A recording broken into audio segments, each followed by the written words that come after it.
have been so many surprises in the game of baseball over the last few months. Terry Francona is back. He's the manager of the Reds. The Detroit Tigers shocked the world by sweeping the Astros after being the best team in the second half. I mean, I was even shocked to find out that the Moneyball A's had an MVP and Cy Young and Miguel Tejada and Barry Zito. They just weren't in the movie. Okay, I knew that, but I needed another surprise that was baseball related. But we're going to keep that trend going. We're going to talk about the most surprising player for every single team in baseball for this past 2024 season. Before we do that, just a quick reminder, if you're going to any playoff games or football games, use code Fuzzy on SeatGeek to save $20 off all your tickets. And if you like fantasy sports, don't forget to download Underdog Fantasy using my code Fuzzy. They'll match your first deposit up to $1,000. You're welcome. Kickstarting today's video, the most surprising player for the Washington Nationals has to be Luis Garcia Jr., a guy that we once called Mini Soto, not Minnesota, Mini Juan Soto. He was incredibly disappointing over his first 3 seasons. Now, I'll give him some credit. He did debut at 20 years old, so he had some room to grow, and boy did he in the year 2024. And I think that's in large part because his manager called him out. He essentially said that Luis was a bad leader and kind of lazy. He took those words to heart, and he broke out for 25 doubles, 18 home runs,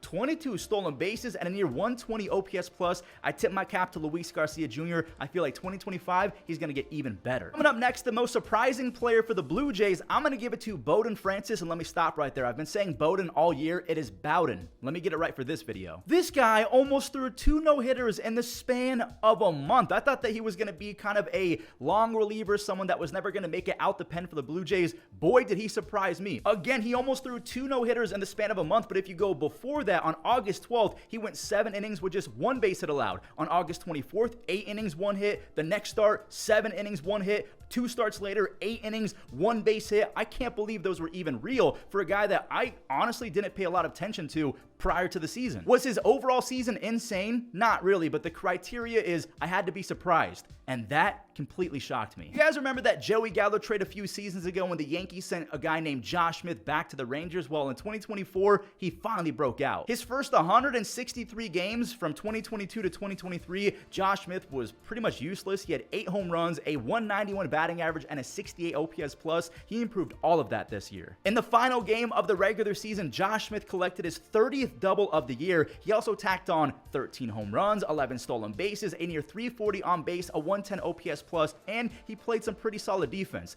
I didn't think that Josh Smith had this high of a ceiling, and I'm not sure if it's going to get much higher, but if Josh Smith just keeps on doing this over the next few years, he's going to be a very productive baseball player. The Rays keep on doing it. They build super relievers, it seems like every single season. Edwin Usita, he came out of nowhere after Pete Fairbanks had some issues. He has a rare condition where he struggles with hand strength and gripping a baseball. So Edwin Usita, let me get that right. He came in and look at these stats. A 1.51 ERA with 57 strikeouts in 41 2/3 innings. He had 5 saves to end the season. He was one of the best relievers in baseball to end the year. I don't know if he fully replaced Pete Fairbanks, so that's one thing to keep in mind, but I didn't know that he existed, but I for sure do now. I won't lie to you guys, the St. Louis Cardinals were a hard team to pinpoint one specific surprising player. I'm going to give it to Alec Burleson because over his first 120-ish, 30-ish big league games from 2022 to 2023, we didn't see a lot of pop in that bat. 1 home run in 2022, 8 home runs in 2023. He tripled that this year, 21 home runs in 2024. He had a really good first half, kind of fizzled off in the second half, but his final few games, he had 4 base hits, 3 RBIs. He was Alec Burleson from the first half, and I'm praying that he stays that way heading into 2025.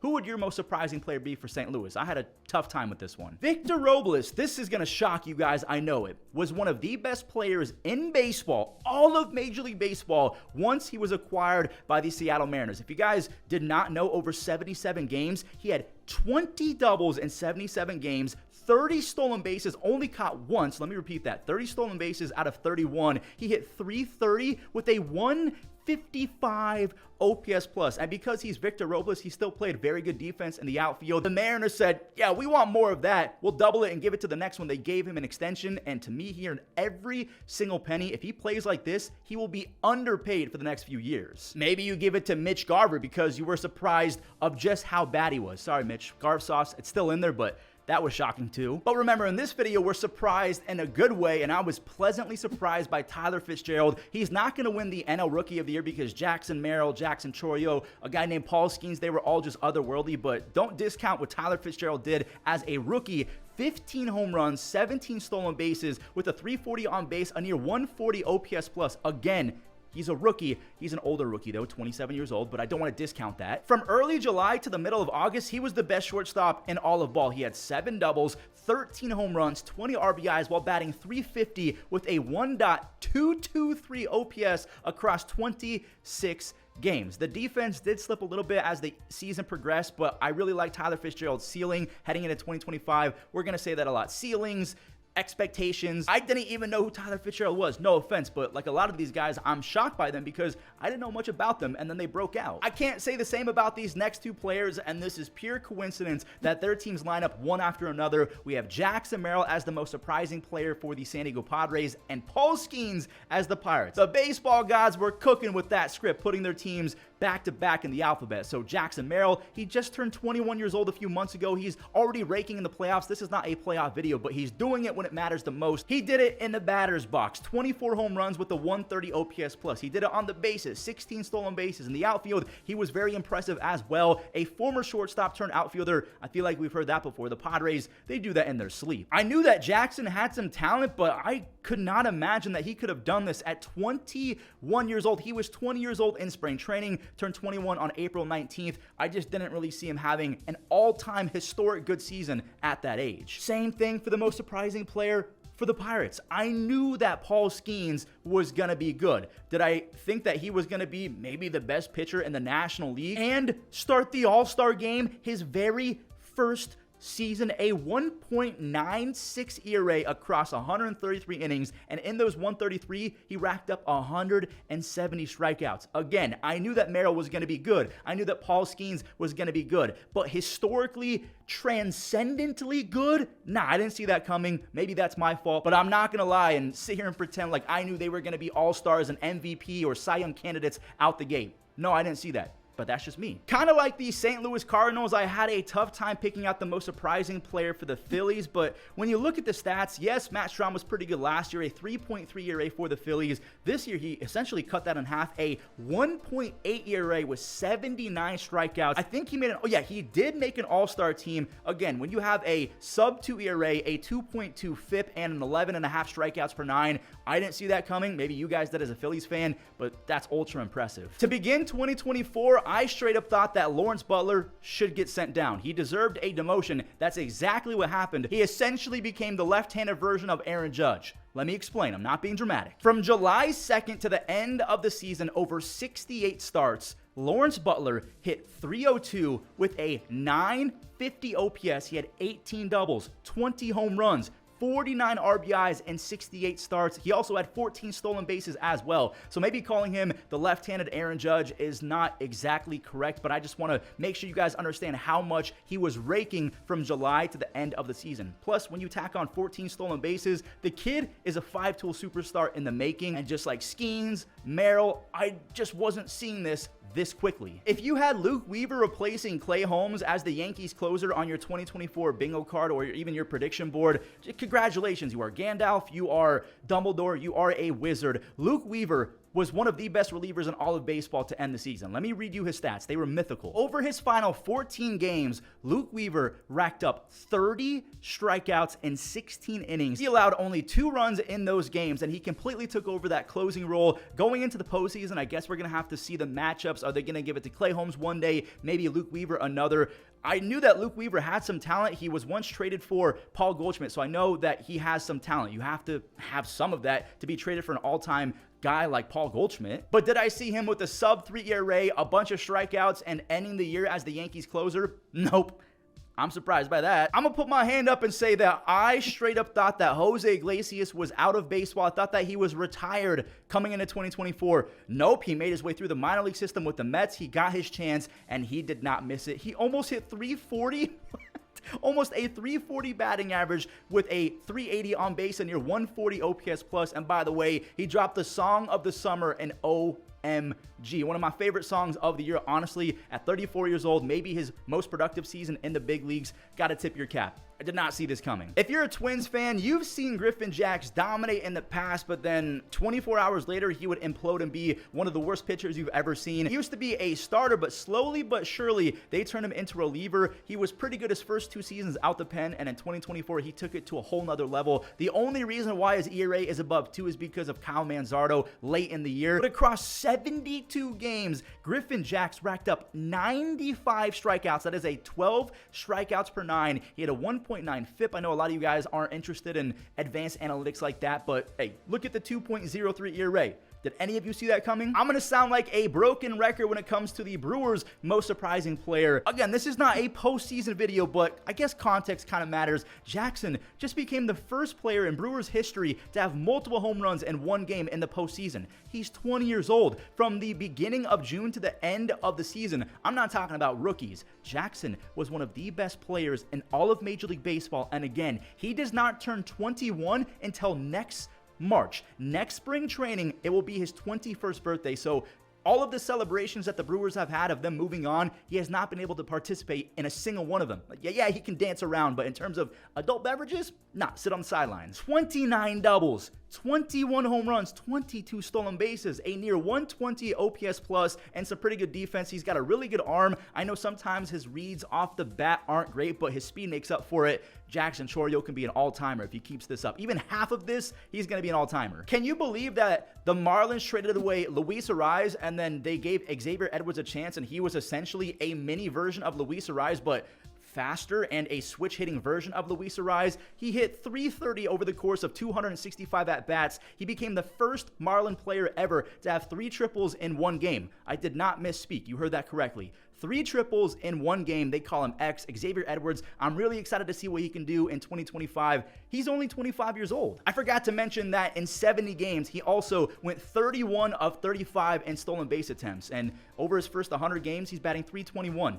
That's impressive. We all know that Shohei Ohtani is a pantheon, right? Maybe the most talented player in the history of sports. Bo Jackson, he's in that conversation as well. But just in terms of guys who can do things that not many can, Shohei Ohtani's in that conversation, and he just went 50-50. He created the 50-50 club, rehabbing Tommy John after finishing 4th in Cy Young a few seasons ago. We know that he's all-time great, but did we truly think that he could go 50-50 while batting .310 while rehabbing from a torn elbow? I can't say that I saw that coming. Maybe 40-40 at Shohei's peak, 50-40, but 50-plus home runs, 59 stolen bases. If you actually in your heart believe that that was possible from a baseball player, shout out to you, but I can't say the same. Completely surprised considering the context of him joining a new team, him rehabbing. Just move on. And when I say move on, we're going to move on to his former team, the Los Angeles Angels. Again, I don't understand that. It should be the Anaheim Angels, but that's a different rant for a different day. Zach Neto, look at this kid, 23 home runs, 30 stolen bases, a 115. I round up, so on the screen you might see a 113 OPS plus. I like to round up a 115 OPS plus. I think he just became the first Angels shortstop ever to go 2020, or even Angels infielder to go 2020. By the way, he also had 34 doubles and a whopping 11 DRS. That means that he's going to make the plays more often than the average shortstop. Now, outs above average might have a different story to tell about his defense, but after what I saw from him his rookie year, I didn't exactly see this. I won't lie, but a lot of people are calling him the next Dustin Pedroia, although Neto is 6 foot. I don't see it, but hey, that's a good comp. From Zach Neto to a guy that has the exact same number of letters in his first and last name, Seth Lugo. Did you guys see Seth Lugo becoming an all-star at the ripe age of 34 years old, going on 35 for a brand new team, the Royals? We all know that he was a stud reliever for the Mets. He goes to the Padres, puts up a 3.5 ERA, and then he basically could have started the all-star game if he wanted to. Now, I don't remember if he did or not. That was a long time ago. You guys will have to fact check me, but a 3 ERA across 206 innings. He faced 836 batters in the American League that led the league, and having a 3 ERA across that many innings, I know he was good last year, but again, didn't see it coming. To me, the Astros do not make the playoffs without Ronel Blanco. He threw a no-hitter in his first ever start of the season. And from there, he didn't disappoint. He led the league in hits per 9. Obviously, that no-hitter helped out. He had a 2.8 ERA across 100. I'll round up 170 innings just because that sounds better. He had a 1.08 whip. Ronel Blanco exceeded every expectation you could have possibly imagined. When you lose a Christian Javier, Lance McCullers didn't pitch. Jose Urquidy went down as well. I'm kind of shocked that the Astros were as good as they were on the pitching side of things. I mean, the stats that are staring back at me, I'm almost speechless. And then what he did in the playoffs and the relief stint, I like Ronel Blanco. 31 years old, a journeyman. Tip my cap to you, sir. Now, I know that Jack Flaherty isn't even with the Tigers anymore, but still, he's going to be my most surprising player for them. And as a Guardians fan, I never want to see him ever again. And thank God he's on the Dodgers now instead of the Tigers. And the Tigers and Guardians are facing off in the ALDS. But Jack had a sub-3 ERA in 106 innings as a Tiger before he got traded. And the thing that just completely blew me away, he had a career-high 11.2 strikeouts per 9. That's 133 strikeouts and 106 innings with the Tigers before getting shipped. He had a 7 hits per 9 as well. That was his lowest since 2019 when he was 4th in Cy Young with the Cardinals. But first half Tigers, Zach Flaherty, if you saw it coming, please send me your lottery ticket guesses because you're very good at this. I'm a big Brenton Doyle fan, so I'm going to say I saw this coming kind of. I didn't see it to this extent. Brenton Doyle popped off for 23 home runs, 30 stolen bases, and a near 320 on base. That's the thing that's most surprising to me. I know a 320 on base isn't the greatest thing in the world, but considering he had a 250 on base last year in 2023, a lot of people are writing him off as a more powerful Miles Straw, a 53 OPS plus with really good arm speed. Nah, he's Brenton Doyle. He's one of the best athletes in baseball. Sure, the home road splits are not exactly the best, but still, he's my most surprising player for the Rockies. This is not hyperbole. I am not being dramatic for effect just because it's the Guardians. Hunter Gaddis had one of the worst starts to a career by any starting pitcher that I've ever seen. In 2022, when he had his first 2 starts in 7 innings, he gave up 7 home runs. Let me repeat that. 7 home runs in 7 innings. He gave up 15 runs his first 2 career starts. He was sent to the bullpen, and would you believe that Hunter Gaddis, across 74 innings, that's 78 games, put up a 1.5 ERA? There's nothing else left to say. A guy who had one of the worst beginnings to a career as a starting pitcher just put up a 1.5 ERA across 78 games. I mean, that's Hollywood level stuff. Come on. The most surprising player for the Reds, I guess we have back-to-back guys with the name of Hunter. If you take a look at what he did from the end of April to the final start of his season, he was in the running to win Cy Young. Now, he's not going to win it, unfortunately, because he doesn't have enough starts or innings. But from April 27th to his final start on September 29th, check this out. Over 122 innings, he had a 2.35 ERA with 133 strikeouts in 122 innings. That is nasty, nasty stuff. And a lot of people did see this coming, considering he's a former 2nd overall pick. He was taken 2nd back in 2017. We thought maybe he could be a 2-way guy, but obviously he's not. But to go from a 4.6 ERA from 2022 to 2023 over his first 46 starts to a 2.7 this season, I like what I'm seeing, and I can't wait for him to get healthy for a full 2025. My prediction for the 2024 White Sox was that Garrett Crochet was going to be one of the better closers in baseball. Come to find out, he wasn't anything like that because he was made a starting pitcher. I thought for sure he was destined to be a career relief pitcher. He's going to be really nasty, kind of an AJ Puck sort of situation where he's not going to be a starter. But this dude just made history. He became the 3rd pitcher in the history of baseball to have 200 plus strikeouts without throwing 150 innings in a season in 146 innings. I cannot believe these are actual real stats. In 156 innings, he had 209 strikeouts. That is a 13 strikeouts per 9 as a starting pitcher. That is otherworldly. I didn't see it coming. I saw it out the pen, not as a starter. I should have listened to Justin Steele prior to the season starting. Justin Steele, the other ace pitcher for the Cubs, said that Shota Imanaga had the stuff. He had the juice. He was going to be really good. And yeah, Justin Steele hit it right on the head. Can you believe Shota went 15-3 with a 2.9 ERA and 174 strikeouts? He's not going to win the Rookie of the Year, unfortunately. I don't even know if he's going to finish top 3, which is mind-blowing to say. But at 31 years old, remember, he is an older rookie, 31 years old, his first season in the big leagues, a sub 3 ERA. I didn't like facing his card in MLB The Show. This was MLB The Show 23 when they had the World Baseball Classic cards.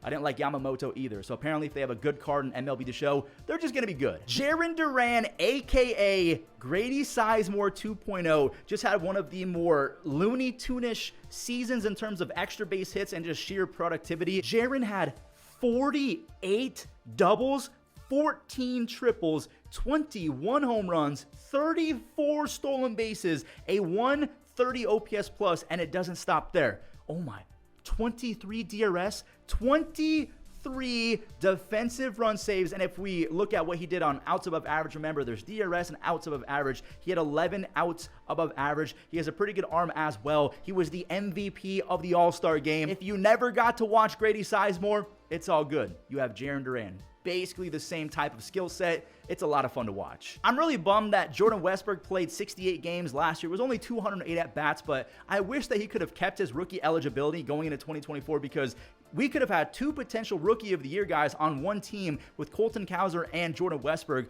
Jordan Westburg made an all-star team with 26 doubles. He also had 5 triples, which is actually a lot. I know it's not 14 like Jarren Duran, but 5 is pretty solid. 18 home runs, a 130 OPS plus at 25 years old. I mean, the Orioles can trade away guys, and they're going to be just fine. They can give away Joey Ortiz. They have Jordan Westburg. No big deal. I almost don't even want to talk about this next guy because Ronaldo Lopez, he could have made the 2024 Guardians unstoppable because he was with the Guardians last year. He was claimed after being released on the Angels, and again, because the Guardians weren't that good last year, it goes by win-loss record, so because they weren't that good, they picked up Ronaldo Lopez, and out the bullpen for the Guardians, he didn't allow a single run, 12 strikeouts over 11 scoreless innings. They let him walk to the Braves. This is such a Braves contract. 3 years, $30 million, so $10 million a year. He turns in a 1.9 ERA with 148 strikeouts and 135 innings and 2/3. He was an all-star. I'm going to get bothered. The Guardians should have retained him. But Braves fans, you got a good one. He's impressive. But considering he hasn't really been a starter since 2019 when he had a 5.4 ERA with the White Sox, he was relegated to the bullpen, obviously. Just did not see 25 starts and a sub-2 ERA. Sorry, didn't see it. And last but certainly not least, Eugenio Suarez.